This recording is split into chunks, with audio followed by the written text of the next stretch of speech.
Now I'm retired, but I'm enjoying all that stuff that I missed while I was doing some technical stuff. So I'm glad that Mustafa is addressing such an important issue, and I'm glad I'm part of it. With me in this room is also Mustafa's mother. Here she is. Hello, everyone. Hello. Well, I'm Hi. part of this group, and I'm looking forward to hear what my son is going to say. Thank you. Hello. That's awesome. Thanks for joining us. Hello, everybody. I hope everybody can hear me. Yes, you can. Yeah, we Hey, can. Assalamu alaikum. This is Yusuf Ishid from Washington, D.C. And it's such an honor to be with all of you today. Thanks for joining us, Yusuf. Cool. So I think I'm gonna go ahead and maybe we'll give just 1 or 2 more minutes as there's still some people joining. If anyone else would like to just say hi or introduce themselves, please feel free to do so. We encourage folks to, if you can, if you're able and comfortable, to turn on your cameras. That would be great. That way we can kind of keep building a sense of community that we've been lacking for a little bit. But I'm just going to give it 2 more minutes because some more people are still joining in. So, hi, I'm Sausan, and I live in Massachusetts, and I teach at a community college. A colleague of mine today, not today, actually, a few days ago, saw the post. I was not aware of it. And she shared it with me, and I said, oh, where's the Zoom link? And then I think she contacted someone. Her name is Pelin Katakan, and she teaches history. I teach education, and I graduated from Boston University, and I'm happy and honored to be part of this. Thank you very much, Mustafa. I'm looking forward to it.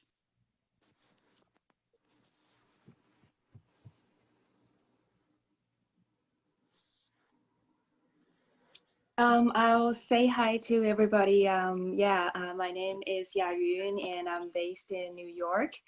I know Mustafa from years ago, but more importantly, I tune in because I work for an art center based in Flushing, and part of my responsibility is to work with the community to develop programs that's relevant to the community. So I thought, storytelling is something that I would really want to dive in. So, I thought to tune in and, learn something new.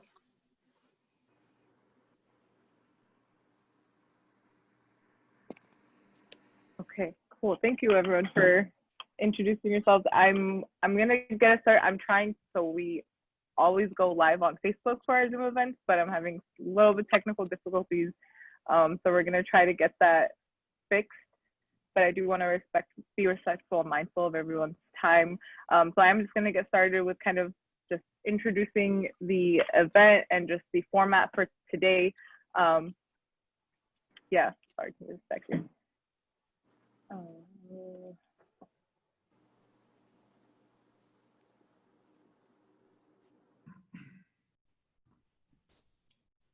This is why we prefer in-person events.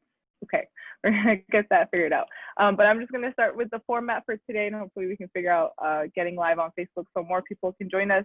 But hi everyone, welcome. It's really exciting to be at this event with you all and share this virtual space with everyone. My name is Abir. I'm the Community Engagement Coordinator at the Palestinian American Community Center in Clifton, New Jersey.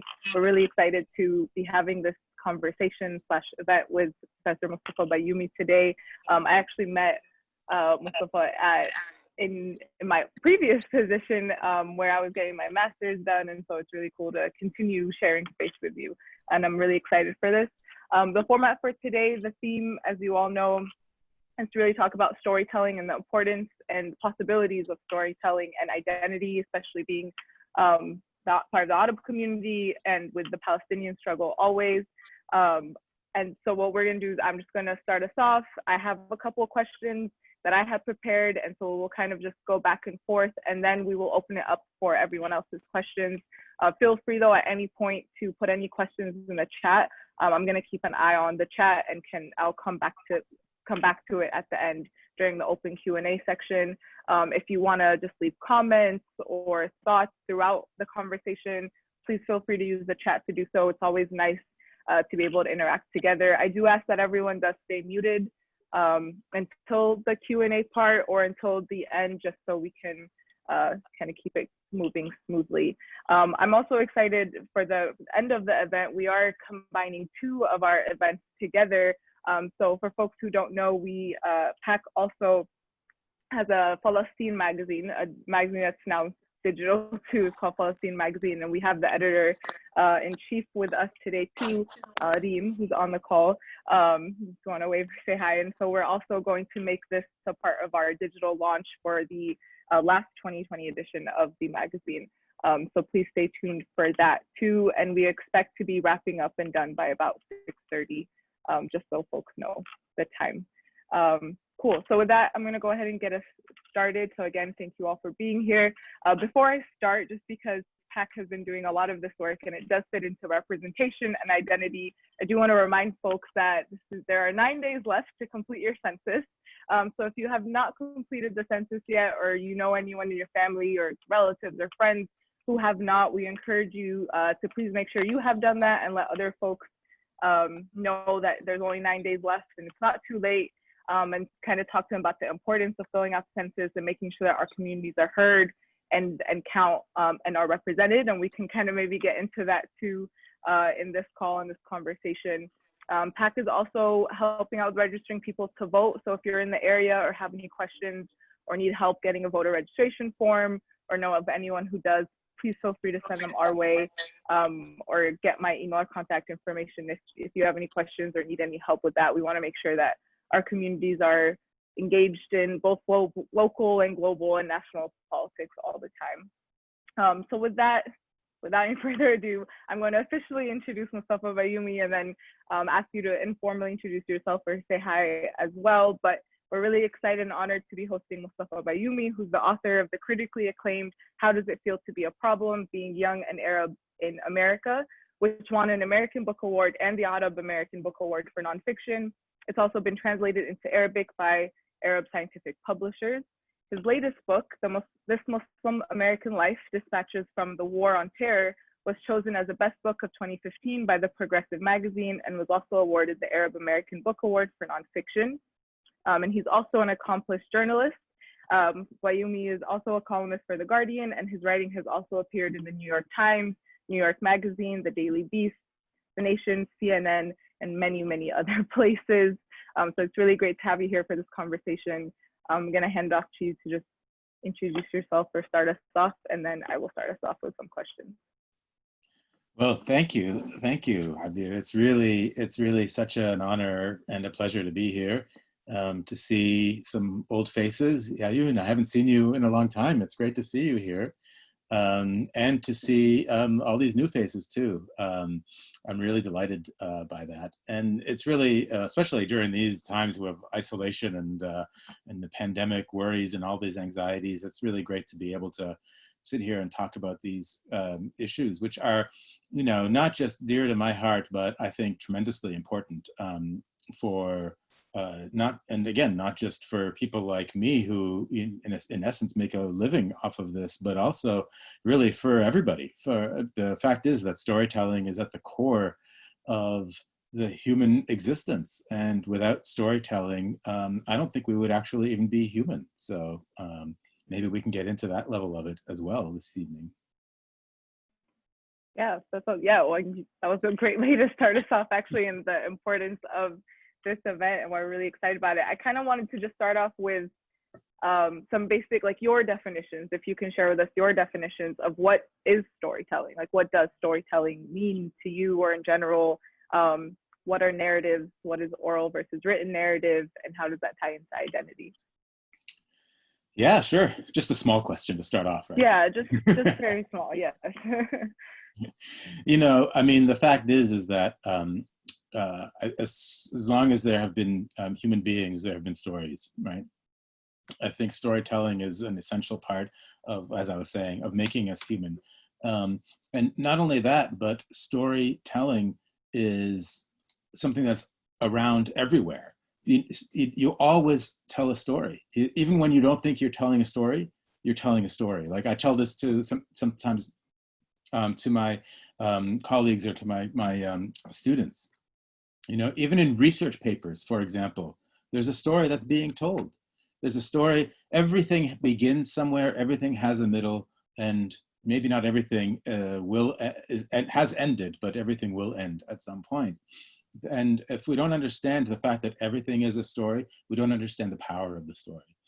Because the fact is that that being able to tell the story gives you the power to dictate what the narrative is.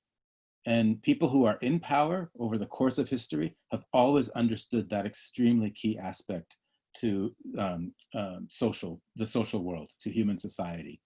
So storytelling for me is not just a pursuit. It's not just something that I think is enjoyable and entertaining.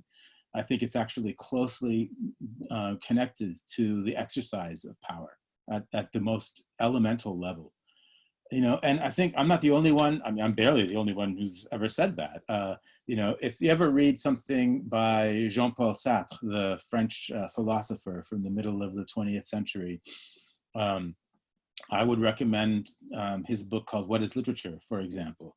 And even in his book, What is Literature, he talks about the idea of storytelling as being a kind of special relationship that exists between the person who's telling the story and the person who's receiving the story. And in that relationship exists what Sartre calls real human freedom. You know, because like at that level of understanding, if you're really engaged in it in the empathetic, in the most humanistic way possible, at the level of understanding, means that you have to leave your identity, your sense of who you are, and you enter into somebody else's world, somebody else's life.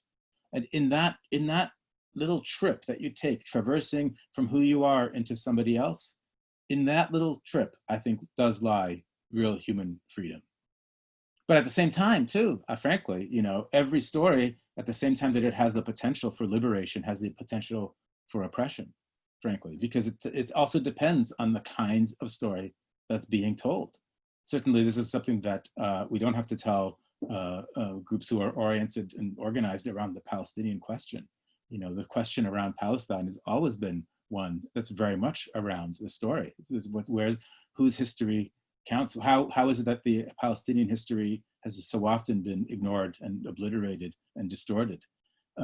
Edward Said used to write, you know, he was my professor actually, and I was very honored to work with him. And he wrote a very important essay, for example, in the 1980s called Permission to Narrate. Right? It's like who has the permission to narrate, and which stories are they that they are narrating? In fact, who gives that permission?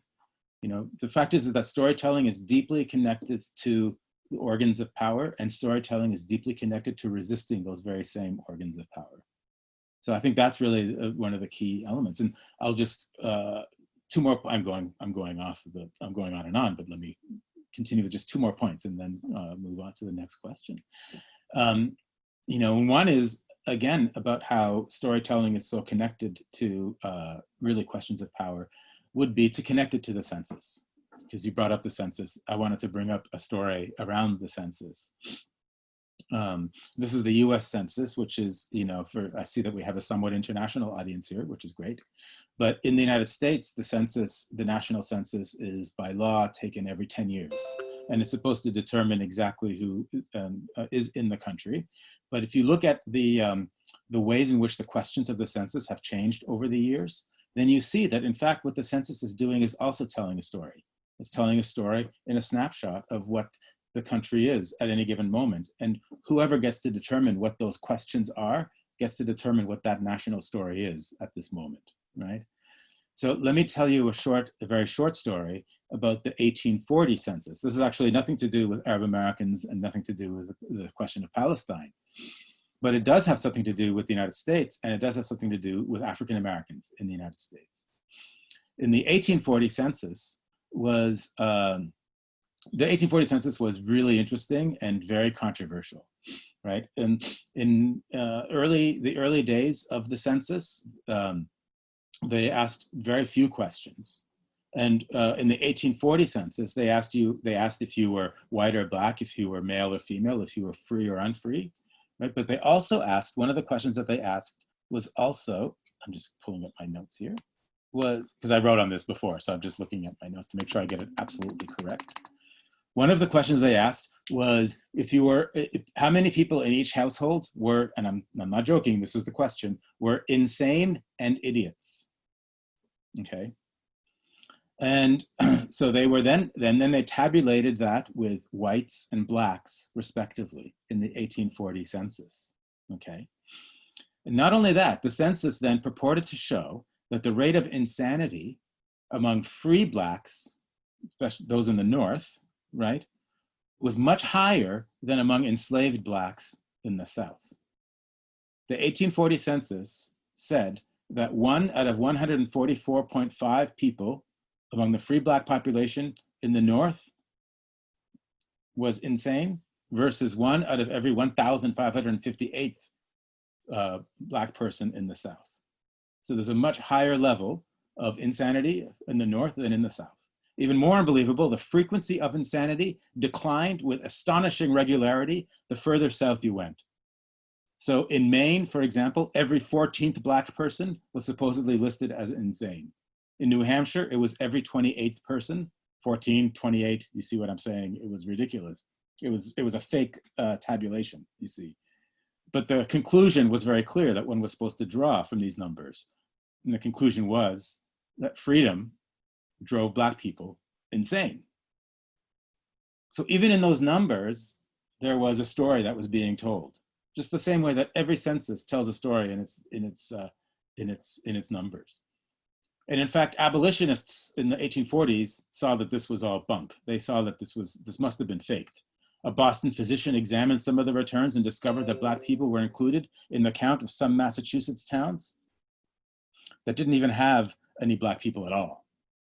Right? Many in the North accused the Secretary of State, who was John Calhoun at the time, right? A fierce segregationist, of fabricating census data. He denied the meddling, but refused to authorize an independent inquiry into the issue, and Congressman John Quincy Adams pushed for an investigation, but the count was never changed. So, I mean, that was just a long about way of talking about the ways in which everything tells a story. The census tells a very important story, because that story is one that actually also determines how our lives are lived for the next, at least for the next 10 years, how our resources are allocated. And especially for Arab Americans, and these days, when we almost had our own category in the census, but it was scuttled at the last minute, that's a very important point as well.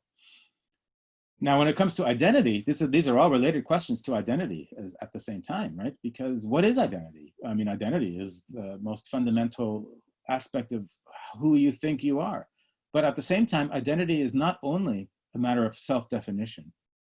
Identity is in a lot of ways who others believe you to be, and then you have to determine who you are in response to who others believe you to be, right? And I think that that's really the social side of identity. And that's, I think, brings in questions of justice and definition into notions of identity. And because identity is fundamentally not just a question of thinking about who you are. It's a question about pursuing, you know, a just relationship with everybody around you. And I think that can only be done when we consider identity in a communal kind of way. And storytelling, again, I think, can really get to the heart of that. So I don't know if that answered any of your questions or just complicated things further, or just sounded like, you know, an academic going off and on and on and on and on, but I'm happy to take your next question.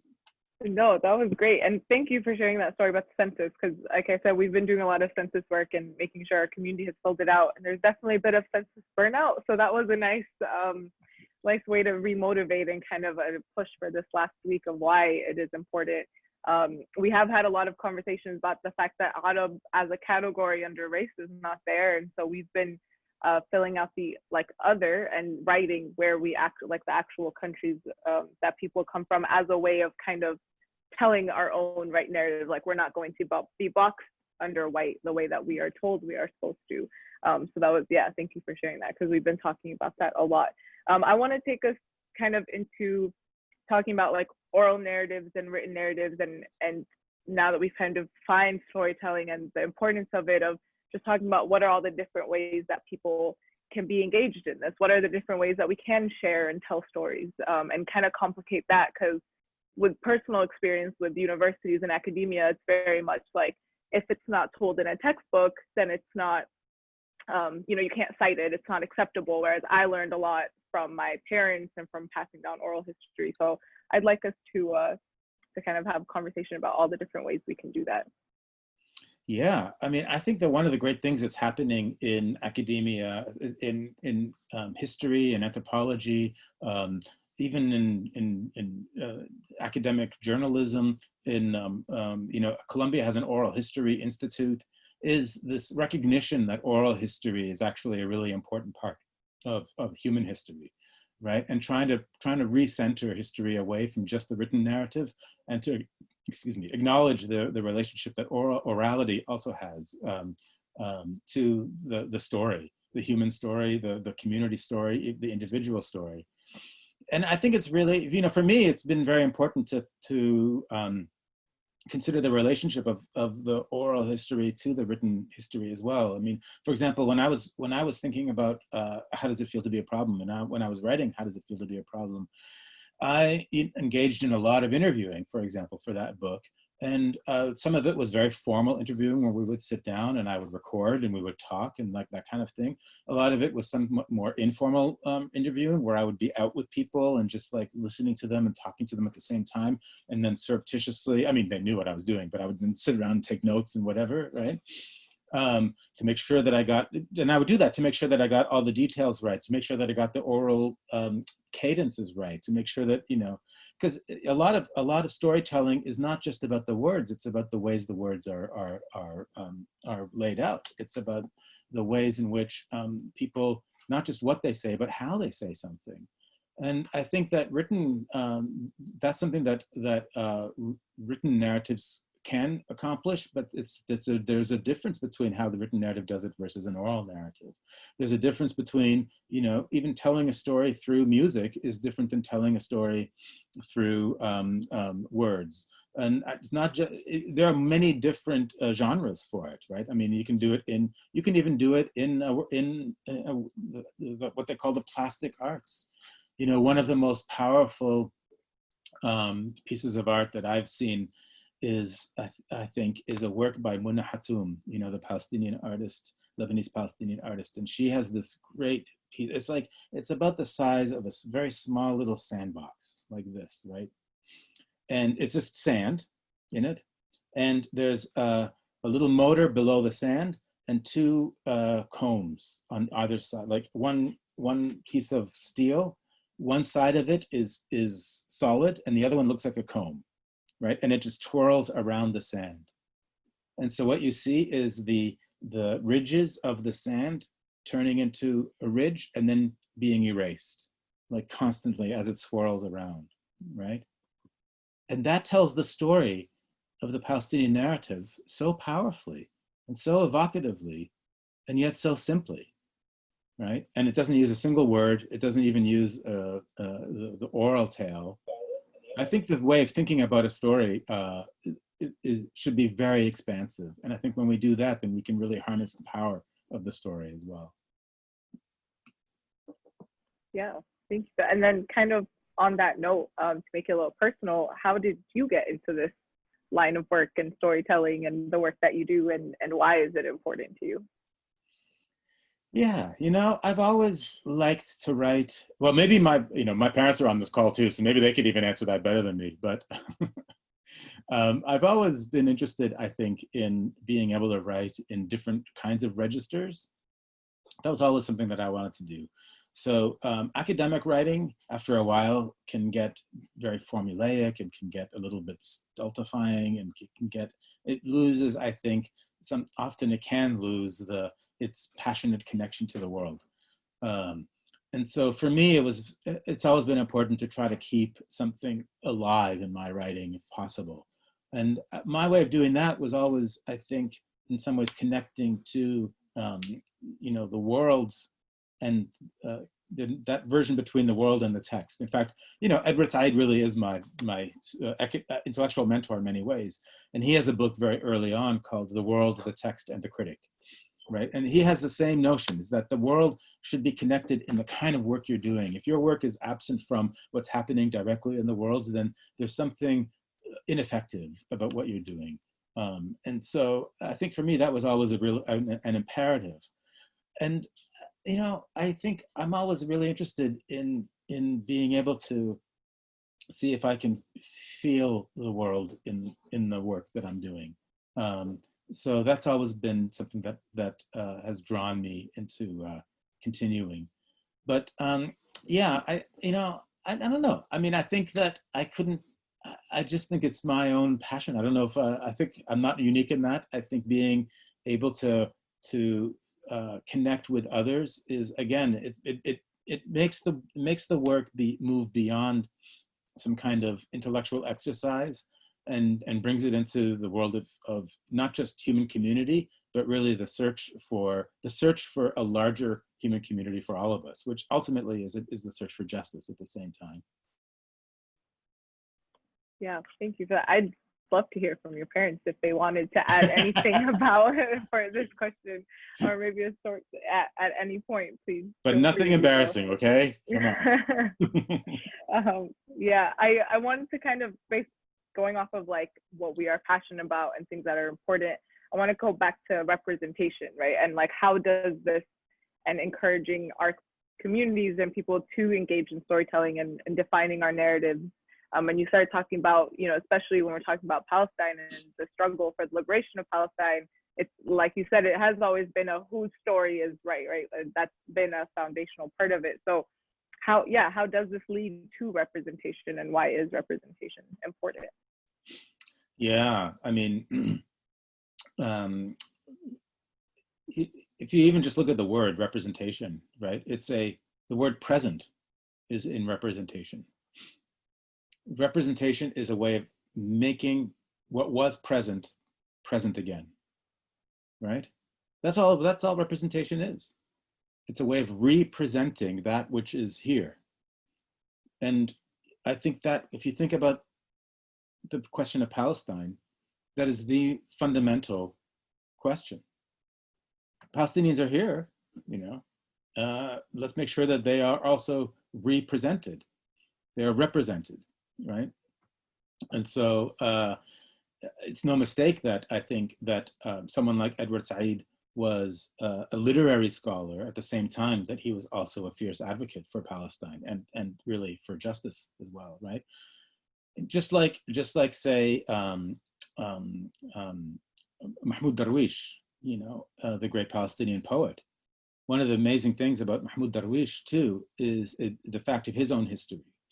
Because, you know, Mahmoud Darwish was from a family in Palestine that was not part of the initial enumeration of Palestinians when after the Nakba, right? And so the Israeli state gave him and people like him a specific name, a specific term. Their term was present absentee. I'm sure many people in your audience have heard of this, or in our audience. Present absentee. I mean, how absurd is that, right? It just shows the importance of representing, and I think that's also another reason why, if you read the poetry of Mahmoud Darwish, for example, there's a constant invocation of the I. You know, I, not in a solipsistic way, not in an egomaniacal way. That I represents Palestine in Mahmoud Darwish, you know, and it represents the fact that we exist on this earth, on this territory, this is our history here. So, you know, representation is a political act. It's an act of claiming your rights. You know, I cited the earlier essay by Edward Said called Permission to Narrate. But even that is, of course, he's talking about the ways in which power operates, but one should never have to ask permission to narrate. One should demand the right to narrate. And that's something that Said knew very well as well, right? Even if it comes with remarkable social, economic, or political costs. And, you know, with many people it has produced quite that, in fact. But if we are afraid of those costs, then actually we are self-defeating. We are making sure that we are not representing ourselves. We are, in fact, bringing our own absence into our own lives, right? We are writing our own erasure into the story rather than writing our presence into the story. So I think it's really super important to understand the fundamental political element that is attached to storytelling, especially when it comes to telling history from below. Yeah, definitely. Thank you for that. And kind of going off of that too is my last formal question is, what advice do you have for people, and I think especially youth and young adults who are passionate about and want to engage in this work, but can't find the right resources or empowerment to do so? And I know a lot of times, and I've heard this a lot too, of like, why, you know, it's a waste of time, or it's not going to get you the right career that you need. Folk, you know, think about surviving, which is very valid. But what advice do you have, and what encouragement do you have for people interested in that? Yeah, that's a great question. And in fact, you're like, what advice do I have to the young people? But I think that the question is actually directed more to the parents, right? Because you're like, but the parents will tell you where's the future in that, et cetera, right? It's true. I mean, I think especially, you know, I think we know that in many immigrant communities, and it's very true with Arab immigrant communities, that there is a push for professional degrees. There's a push to have the security and the safety of an engineering degree, of a MD. You know, those are the top of the field. You know, even lawyers don't quite match up, right? Because this mirrors in a lot of ways the hierarchies of the professions that we have back home as well, right? Well, the fact is that those are not going to be sufficient to maintain the health of the community. You know, I think that if anything, we've seen that our situation in the United States, unlike a lot of other immigrant communities who over the years become more secure in their position, ours is actually getting perhaps more insecure as the politics go on, right? We've seen that at least over the last 20 years, if not more. And that just means even more reason that we have to have a cultural say in our community's life, because culture is politics and politics is culture, right? And if we just think about the world as a professional world and only in economic terms, then I think that we're actually, again, we're leading to our own vulnerability in those terms. And so, you know, frankly, we need to have a good long discussion with all of the parents. We need to make sure that the parents recognize this, but we also need to make sure that it's recognized, I think, even in the parochial schools, for example. Writing and art and music, I think are very healthy pursuits, and I think that they should be considered pursuits that are valuable for our community, not just as individuals, but also as community affairs. But I also mean that in the most rigorous way possible, because we also have to not be afraid of any kind of self-criticism at the same time, right? Like when one writes, one doesn't write only to present the best face of the community. One writes to present the truth, and only with the truth do we, you know, in the search for the truth can we move forward. So that's also, you know, sometimes that can lead to painful lessons from a community, but I think that's also completely necessary. So I mean, I think we need, you know, we could have a lot of different kinds of these programs could be directed towards youth groups. Many years ago, shortly after How Does It Feel came out, for example, I attended, and there was an Iranian American youth camp on the West Coast, and they brought me in for like a day to do workshops with the students, the campers. And I would love to see something like that also with Arab American camps, you know, because I think there was a recognition that writing, that journalism, that fiction, that poetry, that filmmaking, that music, that all of these pursuits are incredibly important, not just as ways of having an identity, but really as ways of shielding yourself and not making yourself vulnerable by letting other people tell your story. The fact is, stories are going to be told about you. That's true for anybody. Who's going to tell those stories? Are you going to tell the stories about you, or are you going to let other people tell those stories about you? So we have to recognize that we have to be the ones who are going to tell our stories. Yeah, I'm gonna start using the first answer you gave from my own personal life when people ask me about the work that I do and why I didn't become a lawyer like I was supposed to. So thank you for that answer. I want to remind folks to put questions in the chat. I see you one already, so we can start off with that. But please feel free to keep putting questions in the chat as our conversation goes on. I'm gonna read the question out loud. What about asking Dr. Bayoumi to have storytelling trainings that will allow our community to share our story in churches, massages, civic clubs, our Palestinian story is dead in the USA culture?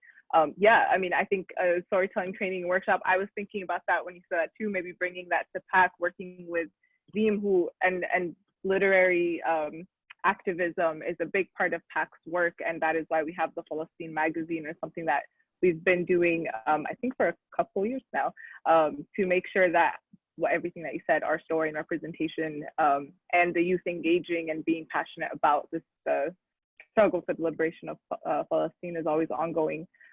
So yeah, we can definitely maybe keep talking about a more official training or workshop that you can do for our community and keep that conversation going. And not just me. In fact, there are many people who would be equipped to do that, and getting as many people involved, I think, is also a way of broadening the appeal, right? So yeah. Yeah, definitely. Yeah, well, I do want to come back to it at some point, so keep an eye out for that. There's another comment on the chat to tie together the power of narrating, the permission to gain it, representing, and the question of gaining the space to demand our right. It comes from the opening of Mahmoud Darwish's poem, The Dice Player. Who am I to say to you what I say to you when I'm not? Stone burnished by water to become a face, or a reed punctured by wind to become a flute. I don't know if you want to comment on that comment or respond to it. I mean, I just think that's you know, the words of Darwish are profound. Who am I to say to you what I say to you when I'm not?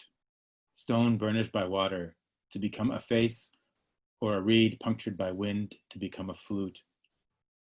Yeah, I think, I don't know who wrote that, but it's exactly getting to the point, right? And I think that illustrates time, it illustrates a transformation, and it illustrates the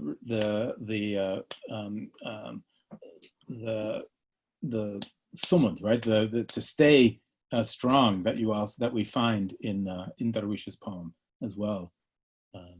Yeah, I mean, you know, the other thing, I mean, I was thinking about this just before I got on the call too. If we were thinking about Palestinian literature and the way that it also tells its stories too, you know, the other side of Darwish, I guess, would be someone like Emil Habibi, right?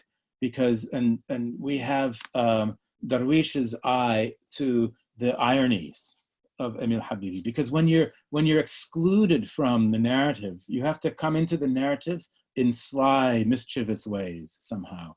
And like Emil Habibi's The Pes Optimist, you know, and his like all of the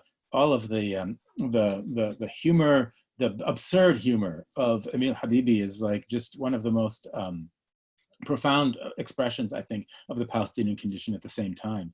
So, you know, the narrative is not just about a narrative. See, somehow the narratives that really stick are the ones that fit with the moment, right? And so I think being sensitive to the thing about storytelling is that you're not just telling a story, you're actually elaborating on the moment of the political moment that a story is being told in, right? And maybe if the story is told well enough, you're able to shift that political moment one way or the other.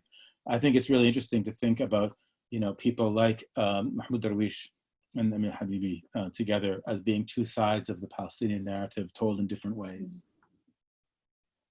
Yeah, thank you.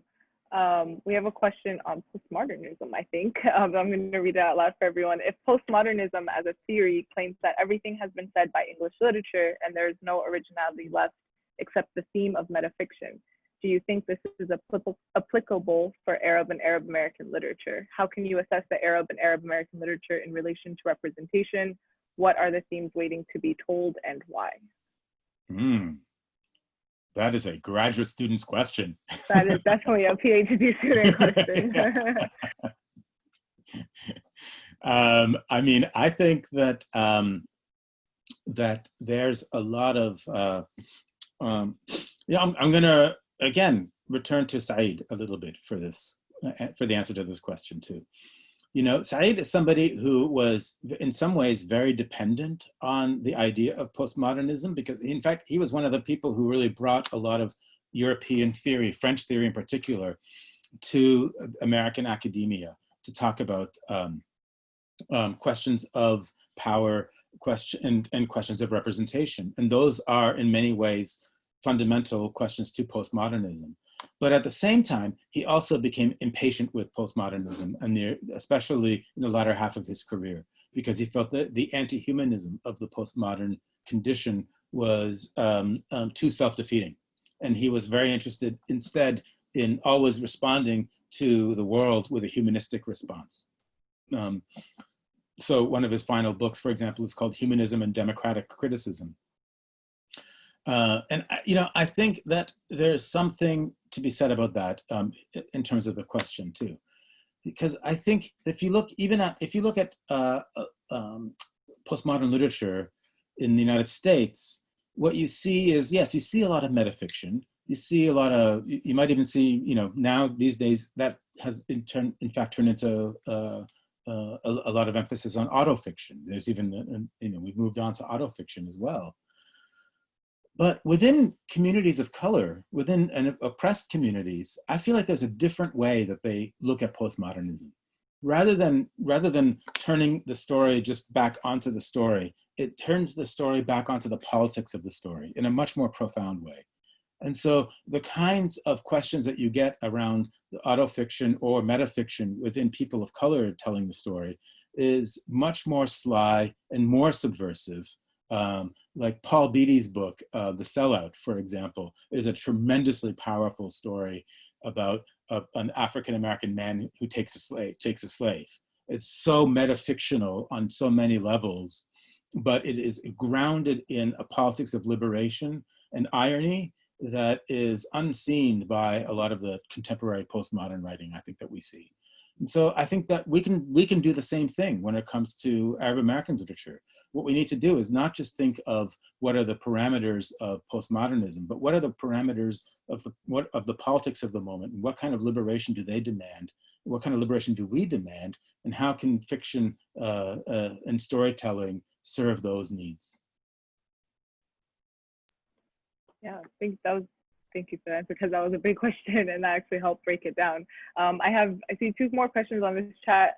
There are a couple from Facebook too, so I'm going to take those first.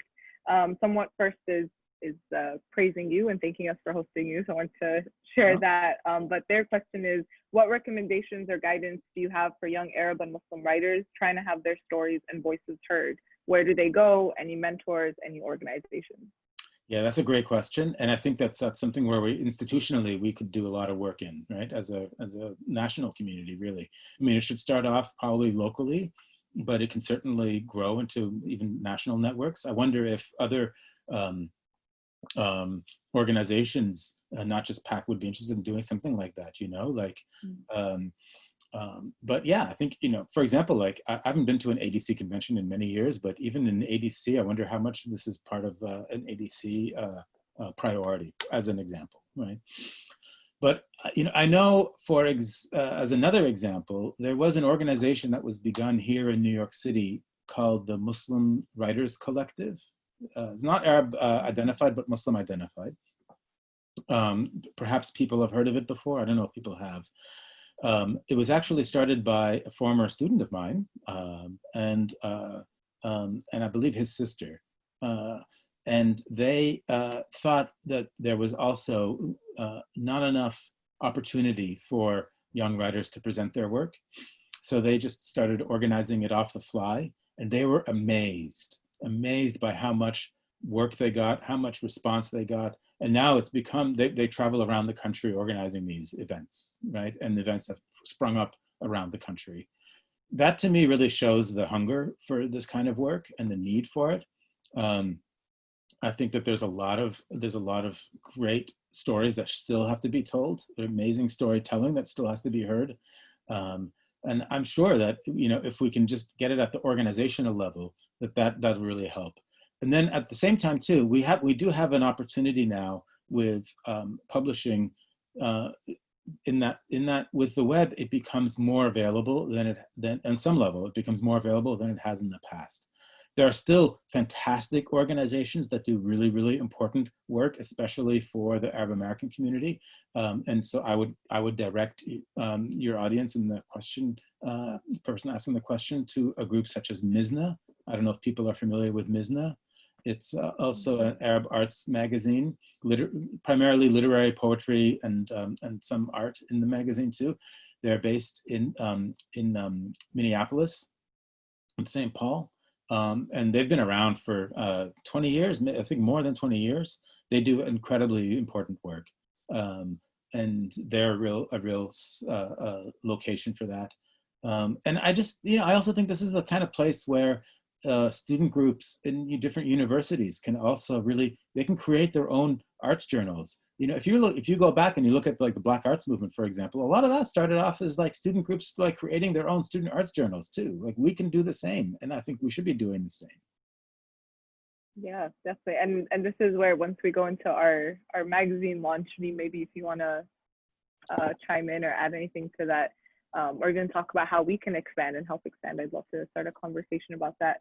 The other question from Facebook is, what effect does the personal dimension of stories have on credibility and objectivity of our narration to the world?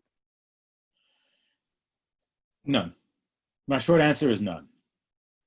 Because I think that question echoes something that's often taught in schools, right? Which is, don't use the I, don't use the first person in your stories or in your essays. But the fact is, stories and history are made by men and women, and they're told by men and women, right? And so if we don't feel the story that's being expressed, then I think we get suspicious, frankly. I think there's a way in which you can, every story is also about authority. It's an assertion of authority. In fact, if I'm gonna get all linguistic on everyone, right? Because if you look at the word authority, what's the word that's in authority but author at the same time, right? So every story has an author. If that author claiming the right to tell that story, that's authority, right? And so where does that authority come from? It can come from experience. It can come also from all kinds of other ways. We're accustomed to scientific levels of authority, polling data, what have you. There are all different kinds of ways to prove authority. What I've used in my own work is a real combination of all of it, right? If you were to look at a lot of the work that I do, for example, I tend to mix and match. I have a lot of first person telling in the stories, but I also will include a lot of polling data. I'll include a lot of other third person research or third style research, other kinds of research within the whatever story I'm writing at the time, in order to give it the architecture of authority at the same time. So it depends on the kind of story you want to tell, but I think that any story, really any story, can be told from a personal first-person point of view, because history is made by women and men and everybody else, and so we have to be able to include our voices within that history. Thank you. I appreciate that answer, because I also always used to get in trouble for using I statements all the time, but that was me like inserting my, so it's very validating. Thank you for that. I'm going to go back to questions on this chat. Someone's asking, I'm wondering about the intersection of storytelling and psychological/mental health of Palestinian and Arab Americans. I believe there are a few culturally competent Arab American and especially Palestinian American therapists who understand the intergenerational trauma that affects many. How can storytelling help to improve Palestinian American mental health? And then a question for all, if folks want to think about this, is what can we as a community help to enable our people to acknowledge and heal from intergenerational trauma through storytelling? It's an awesome question. Wow, what a great question, and a really important one. It reminds me of the fact that there's a growing field of what they call narrative medicine these days, and so it's the idea of thinking about what's the connection between, as the terms would indicate, between storytelling and medicine. It's about how, you know, when you go to the doctor, you tell a story to the doctor as well, right? When you go, and same thing when you go to a therapist. When a doctor sees you, the doctor takes a history from you, which a history is nothing more than a story at the same time, right? And the ways in which we narrate our own ailments is deeply implicated in the healing process at the same time, right? And not only just about ailments, but in fact, the ways in which we narrate our lives is the ways in which we understand our health at the same time. And so the whole pursuit of narrative medicine is really about how do we bring those two elements closer together in order to have a healthier body politic, as it were, right? And so I think the question is really coming from that same gesture. And it's specifically located within the Palestinian American perspective, which I think is absolutely one that has to be understood. There's a lot of trauma, there's a lot of dislocation that's there within the Palestinian American narrative, there's no doubt. And then there's also, of course, a lot of other immigrant questions that also attach to being Palestinian American in a lot of ways. And so, yeah, I mean, I think this is a growing field. And again, it just illustrates that even if you were to go into something like medicine as opposed to you know, poetry, for example, there can still be a really important place for thinking about how does storytelling get itself in the middle of what you're doing at the same time. Because I think that, you know, I honestly think it's the most elemental part of being a human being is telling stories. And if we look at it, everything we do tells a story. Yeah, and I love that we are talking about storytelling and mental health and the conversations that aren't often talked about in our communities. So I really appreciate this whole conversation and that question. The next question is, to what extent do you think the BDS movement has played a role on how Palestinian American individuals are reclaiming the agency and telling their stories or histories? Yeah, I think it is playing a good role in that. I mean, I think the BDS movement is helping organize Palestinian Americans, and not even just Palestinian Americans, it's really organizing the Palestinian national rights movement, which is not limited to Palestinians in the United States, right? I mean, a lot of people would like to see and are willing to fight for the rights of Palestinians. And they're the ones who are all participating in BDS. So absolutely, I think that's an important element to it. BDS is a good way of entering, I think, the Palestinian struggle. But the whole Palestinian struggle, I'd also think, cannot be limited to BDS, right? The Palestinian struggle is larger. BDS it's a strategy in order to accomplish a goal. We have to keep our, you know, eyes focused on what the larger sense of liberation is at the end of it, and not focus solely on the strategy. So I think there's a lot of value in BDS, but I also don't want to think only about BDS. Think about what BDS can do largely, in the largest possible sense, rather than only thinking about BDS as a kind of synonym for Palestine. Yeah, definitely. And the questions started to get more specific about Palestine. So I want to kind of keep us going with that. Mm-hmm. There's a question about how do you think the Palestinian narrative has changed from 1948 to present day, if at all?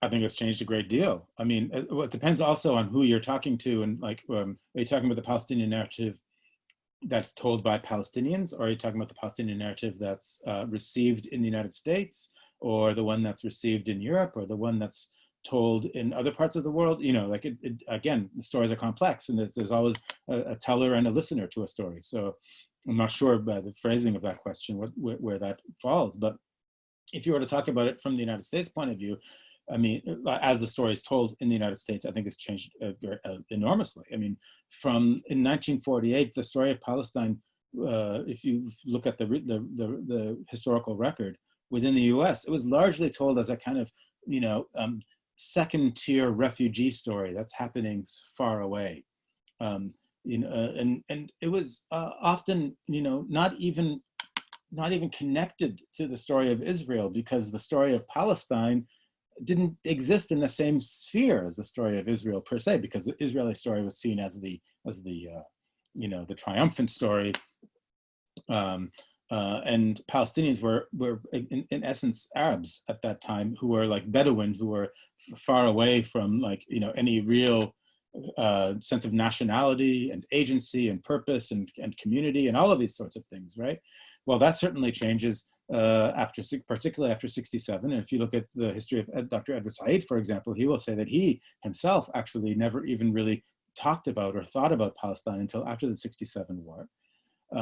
And then not only after 67, of course, there's a real change because there's a recognition globally, but also there's an organization among Palestinians themselves, you know, in the early 60s that the larger Arab world is not going to bring self-determination to Palestine. The Palestinians have to be involved in bringing it to themselves. You see the PLO getting organized among other groups in the early 60s, right?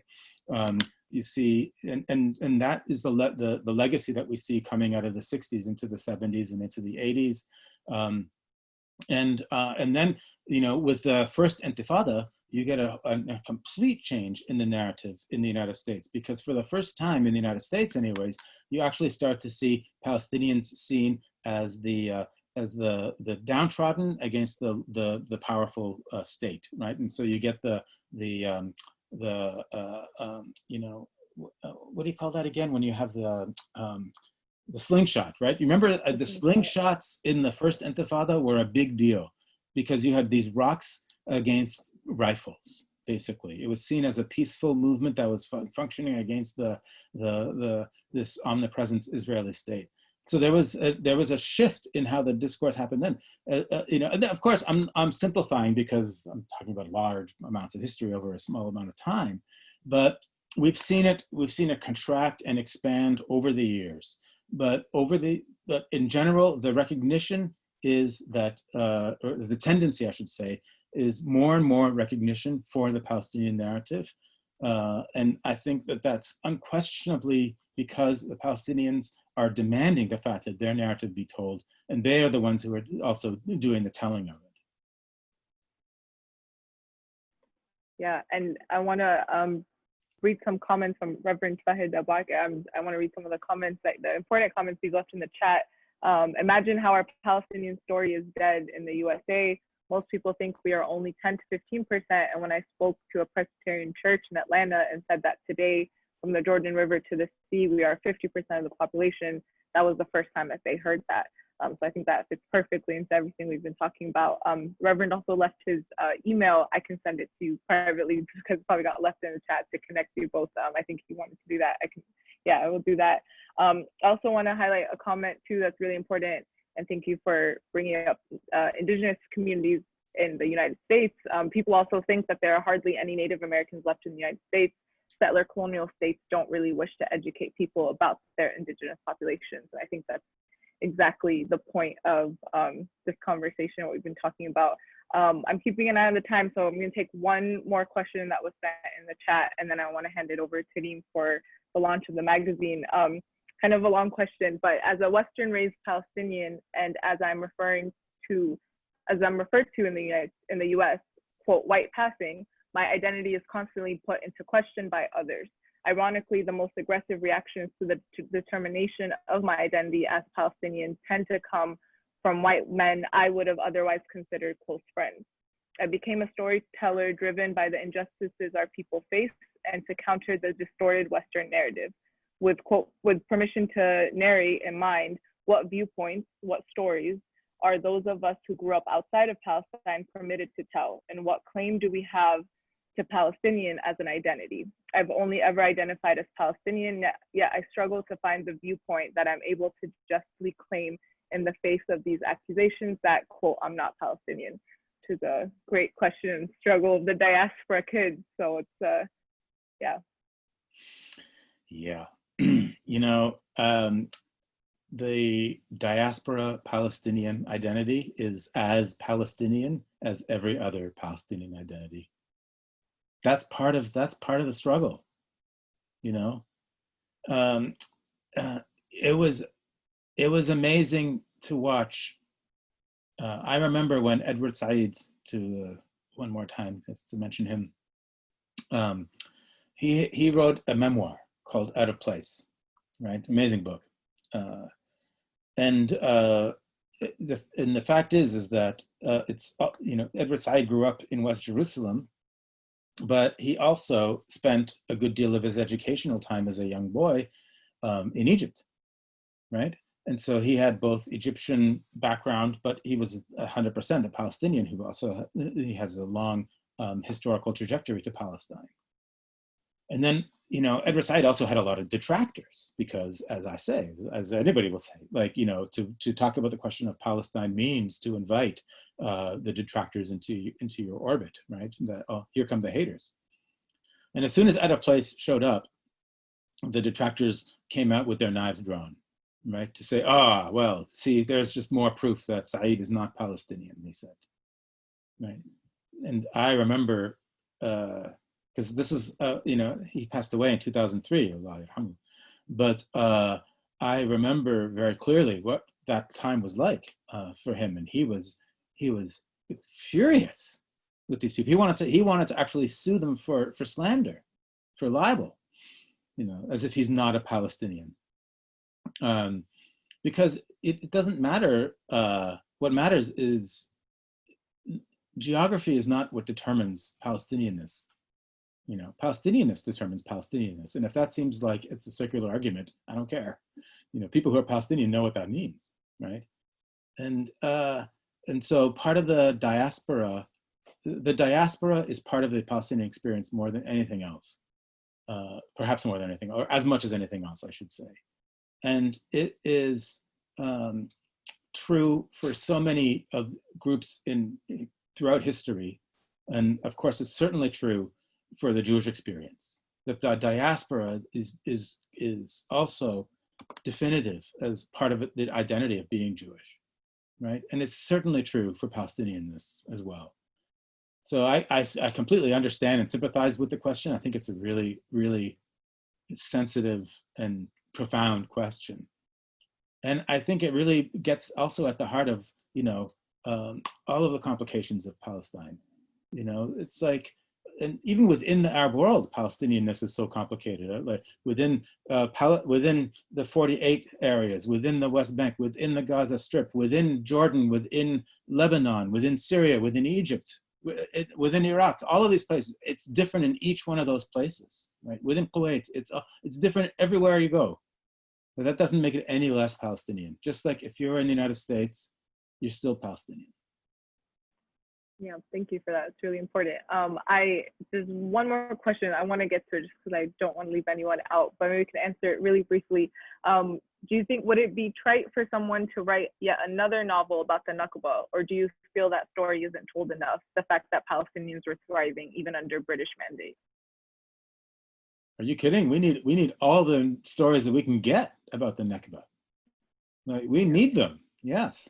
Absolutely, here. I think we need, every time a story is told, if it's told truly, it is different every time too. Something comes fresh from a story. So the more you tell it, the more we get a sense of the real, not just of the past, but really also of our present understanding of the Nakba, or whatever it is that we're talking about. But yes, we absolutely 100% need even more stories of the Nakba. Yeah, definitely. Well, with that, I want to thank you again, Mustafa Bayoumi, for everything that you shared with us. I want to thank all of you for the amazing questions and just how interactive and thought-provoking this whole conversation was. And I'm really excited to turn it over to Reem Farhat, who is the editor-in-chief of Falastin magazine, for the virtual launch of our final issue of 2020 in our 4th volume. And it fits exactly perfectly well into everything we've been talking about. And we're really excited for this launch. So Reem, it is all yours. Thank you so much, Aviad. And thank you so much, Professor Bayoumi. I'm super duper excited to be presenting and to just be launching our final issue in our 4th volume right on the heels of your amazing talk. Just because you kind of affirmed everything that we do and everything that Falastin magazine stands for. And especially just for me personally as like a journalism student, definitely it's like the importance of storytelling. That's something that I don't think can be overstated. Obviously everyone has a story to tell, but I think just us as Palestinians in particular, because our narrative is just so contested and people try to tell our stories for us, and so important for us to have channels to tell our own stories. So thank you for recognizing that and talking on that and speaking on it so eloquently. So yeah, that's so just kind of going into Falastin magazine and just kind of the purpose of it. We created this magazine to preserve our narrative and to create a platform for Palestinian creatives to share their stories. Professor Bayoumi mentioned like the Muslim Writers Collective, and then how once they created a platform, people kind of poured in. And I feel like that's the same thing with Falastin magazine. There's been so many times where people say they've written something in journals, or like there's something that has just been in like their Word documents that they just haven't shared with anything. And then once Falastin magazine came out, they felt like they had a place to share that story. And so I think it's really, really important for us to have many different channels for us to share our stories in our platforms, especially right now, and just like this time and day and age and everything. This issue, I'm really excited to launch it because we asked all of our contributors to share stories about their villages and what makes their villages special. And at this time where none of us are able to travel, I really felt like this issue kind of served as a all-in-one travel guide to Palestine. So I hope that while you guys read through these pieces, you guys feel as transported as I did reading through them. At this time, I'm just going to share my screen and then pull up the magazine so everyone can know where to access it. So if you guys see it, can you guys just give me a thumbs up? Okay. Perfect, thank you. So I'm at the pacusa.org website. We're gonna go to programs, and then we're gonna go down to literary magazine. And then you go past issues, and then ours is all the way at the bottom, volume 4, issue 4. Okay, so yeah, if you guys could bring your attention, this is our cover of this issue. It was made by an amazing artist. His name is Muhammad Al-Hajj from Gaza. He's a very, very versatile artist. He does abstract art and pop art. And so if you guys are interested in his work, make sure to check it out on his Instagram, which is Muhammad.alhajj.000 on Instagram. So definitely give him a look and a shout out. And then this is our table of contents. And then as you can see, you see like we have Dardabuan, Mukhmas, Jerusalem, Bet Hanina. You know, this issue, everyone got to share what makes their villages special and what they love about them. We also, because I know that Yoshi mentioned it, he talked about the Navajo Nation and Indigenous Americans. We're also able to interview Demetrius Johnson, who is a Red Nation member and lives on a Navajo reservation in Arizona. And we talked about the importance of solidarity between our cause and you know, the cause of Indigenous Americans, but also just what's going on there on the ground with COVID-19. And if anyone hasn't been watching the news or keeping up with it, because I know that's not something that's really in the mainstream media, the Navajo Nation was hit pretty hard by COVID-19, and they're still facing the repercussions of that. So if you guys want to see what you guys can do to help, or just to learn about them and their culture and what's going on, please check out that piece. Okay, so right now we're going to get into the first part of our launch, and we're going to have some of our writers share their pieces. So I'm really, really excited to introduce our first writer. Our first speaker is someone who's incredible photography. Oh, I'm just gonna stop. Am I still sharing? No, right? Okay, perfect. Okay, so this is someone whose photography is actually shown like throughout the magazine. She's a really, really talented photographer. And she loves capturing the beauty of life, especially when it comes to her homeland, Palestine, which is something that she showcases in her piece. So everyone, can we please welcome Aya Saleh as she reads her piece, Batir. Hello, everyone. How are you? All right, so let me start. So first off, little background of Batir. It is a village in the West Bank. It's also a UNESCO World Heritage Site, and it's very famous for the irrigation systems that run through the valley of Batir, and which basically provided water for us for the past about 2,000 years. And there's a lot of ancient Roman terraces there as well. So I'm gonna start off. Batir. My original homeland will always hold my heart and my fondest memories. When I'm in Batir, my favorite pastime is listening to the strums of the oud, played so beautifully by my family. Just the thought of the oud leaves me feeling nostalgic for good times. The oud always reminds me of my village because the only time I listen to it being played is when I'm there. When my family and I would visit over the summers, we would often gather in a group, sing old folk songs, dance debka, and play instruments like the oud or tabla. We would usually gather in my uncle's home or on the mountains nearby. The fondest memory that I have is from the summer of 2015, right before my khalto and khalo passed away. Most of my family gathered at my ammo's house outside on the balcony. We sang songs, took turns with the tabla and oud, and danced debka until we were too tired well past midnight. Teacups were passed around and refilled several times. Plates of fruits and nuts emptied out as well. That night felt special because it had been a long while since my mom and all of her siblings were gathered together in one place. I remember looking at all of the smiling and laughing faces of my family around me.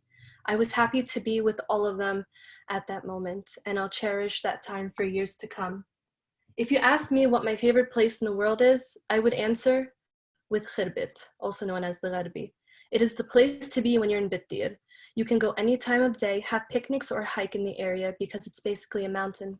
You can pick olives or figs from the branches of nearby trees. Into the evening, you can watch the sunset and spans the horizon between the mountains. You can scream your name out and hear it echo, the wind carrying your voice over the hills and right back to you. One of my favorite things to do there was build a small campfire. My uncle would play the oud and we would sing along to the melody.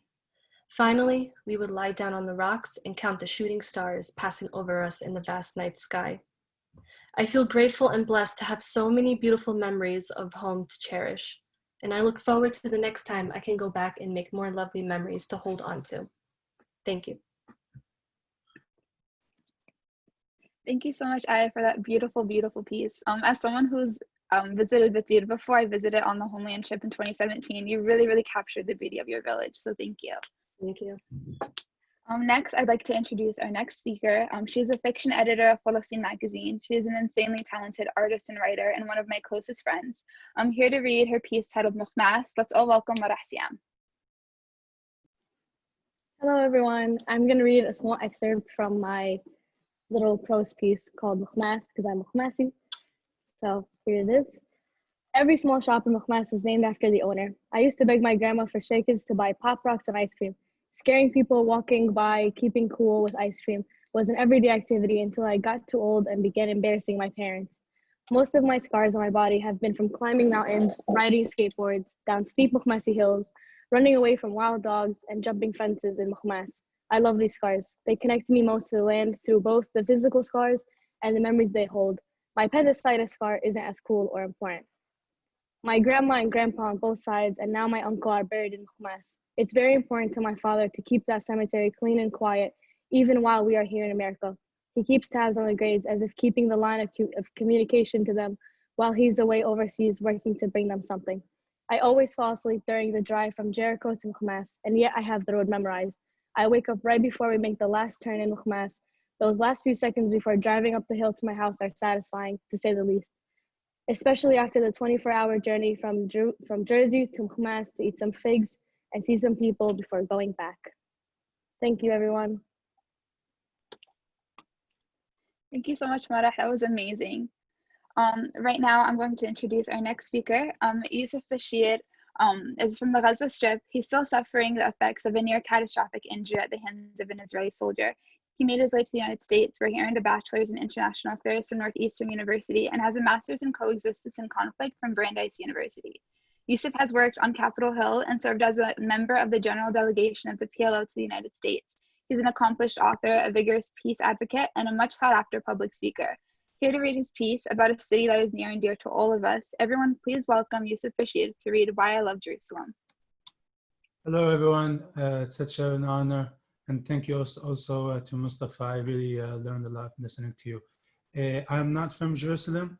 I grew up in David Balah in Gaza Strip, but I chose to write about Jerusalem because throughout my whole life growing up in Gaza, I've always watched people in my family, my neighbors, my friends, and people who I didn't know how much incessantly they yearned to one day visit Jerusalem. And as a child, I did not know what that meant. And just a little before leaving to come to the US, I made the, I don't know if it's a mistake, I certainly hope not, but I made a commitment to my sisters that one day I would come and I will help them get to Jerusalem so they can see it. And every phone call, I'm reminded of that promise. So I wanted, and this time, when I was at the PLO's mission, that's when the Jerusalem move was done.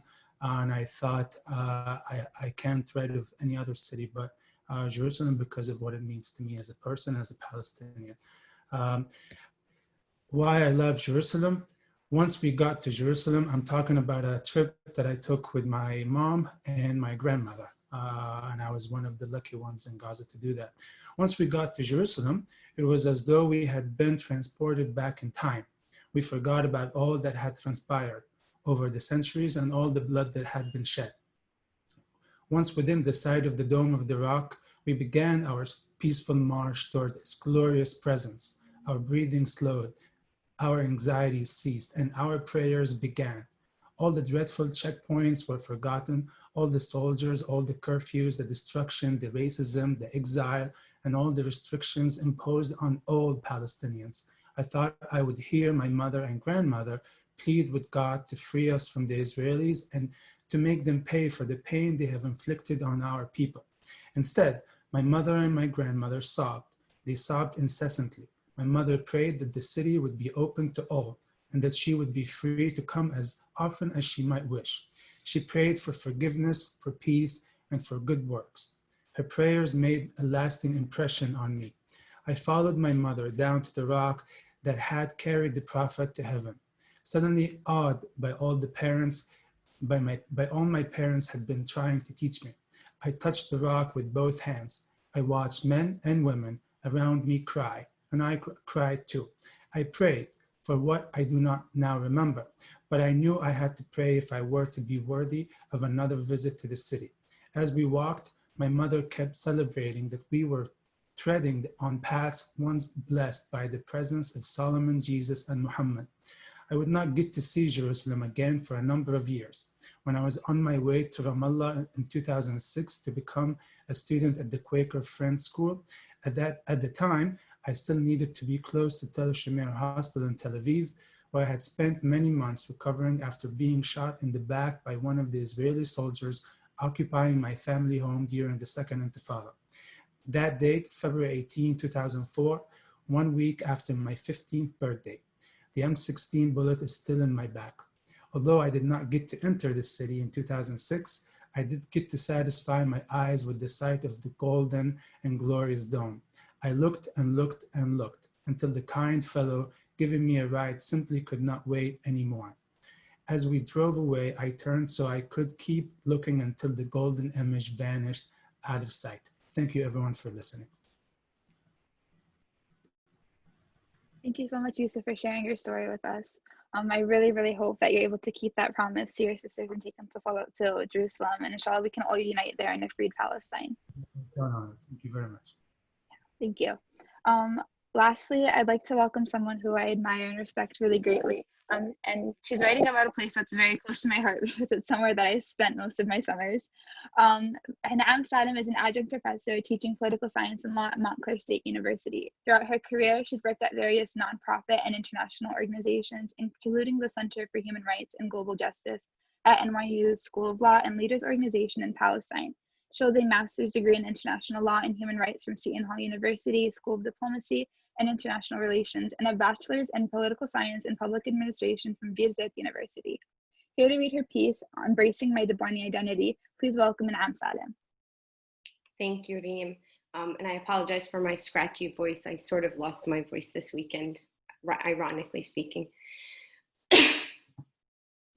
My relationship with the town of my parents and ancestors is, like most first-generation descendants of immigrants, intricate. As an adult, I appreciate and value my Palestinian and Debwani identity in ways I did not as a child. That was not always the case. In the late 90s, when my parents decided to move us to Palestine, I protested and fought the move. Little did I know at the time, as I look back at the experiences that made me who I am, those were soon to be the most formidable years of my life. Der Debwan soon grew on me and became very much a part of who I am. Der Debwan soon came to mean endless road trips with my parents, as my father toured us through every geographical landscape without ever once referencing a map or a navigation system. I know as a child he probably protested those geography lessons, but as his offspring, we appreciated his acute command of the discipline, or at least I know I did. Der Debwan also meant unsupervised playdates with cousins and friends without having to worry about New York City traffic or scheduled playdates, for everyone was simply a short walk away. Life in Derdibwan meant walking down to the local dukkanet just to buy a Ali Baba chocolate bar or an ice cream on the hot sunny days with the shekels my grandfather spoiled me with in exchange for an unsolicited kiss on the cheek or for reciting him a poem I had just memorized for school. It meant passing by people and saying salam or wishing them a great afternoon because everyone there was somehow related or at least knew who I was. It meant eating the freshest seasonal fruits from my grandmother's garden, watering plants with my grandfather in the shade of the afternoon right before the sunset, and harvesting his tomatoes, cucumbers, and green peppers for his traditional evening salad. It meant packing makluba picnics under the olive trees during the olive harvest season. Thank you. Thank you so much, Anam. That was amazing, and I really felt transported back to Dardhaban. So thank you for sharing that piece with us. Thank you so much. Yeah, thank you. On that beautiful note, I'd like to thank all of you guys for attending, and thank you to our talented writers and artists who work super duper hard to bring this magazine to life, especially to everyone who shared their stories today. I know it's not easy, like sharing your writing, especially on a platform, and it's probably even harder over Zoom. So thank you guys so much for sharing your stories with us. I'd also like to shout out to all of our editors and staff who work so hard on each issue, and a special shout out to Rania Mustafa for all of her hard work and dedication each and every issue.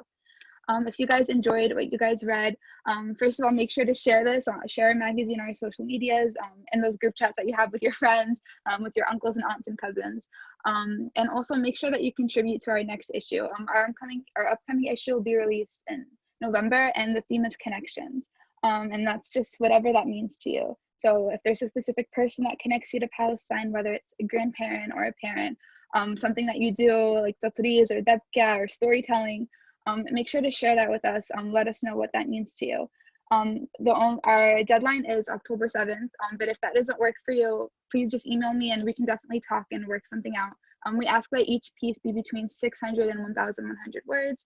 And my email is litmagazine@pacusa.org, but I'll put that in the chat for all of you guys. You can also ask any questions to PACUSA's Instagram if you guys have anything to say. And without further ado, thank you guys again. I'd like to pass the floor back to Abir.